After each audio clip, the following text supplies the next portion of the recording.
points négatifs sur le Québec. Alors, j'adore voyager et j'ai décidé de faire 3 points négatifs et 3 points positifs sur tous les pays que j'ai fait. Donc, le Québec, premier point négatif, je dirais la nourriture. Je dis pas qu'on mange mal au Québec, mais je trouve ça malgré tout très gras, très copieux.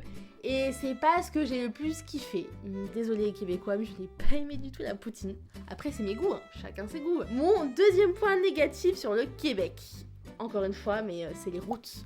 On a un peu conduit quand on était au Québec et l'état des routes, mais ça m'a choqué et c'était désagréable. On se plaint en France, mais là-bas, elles sont abîmées. Après, je pense que les Québécois conduisent beaucoup parce qu'ils se déplacent énormément, mais malgré tout, les routes sont pas hyper bien entretenues. Donc voilà, un voyage pas très reposant, on va dire. Et enfin, mon troisième point négatif sur le Québec, et bah c'est tout simplement les fermetures, que ce soit de restos, de magasins, d'activités, de musées, de tout ce que vous voulez. Tout ferme super tôt là-bas. Pour vous dire, les boîtes de nuit ferment à minuit. Ouais. Donc voilà, il faut vivre assez tôt. Et moi, je m'en souviens, avec Félix, on était revenus d'une excursion et on cherchait à de quoi manger dans notre hôtel. Il était, écoutez-moi bien, 19h.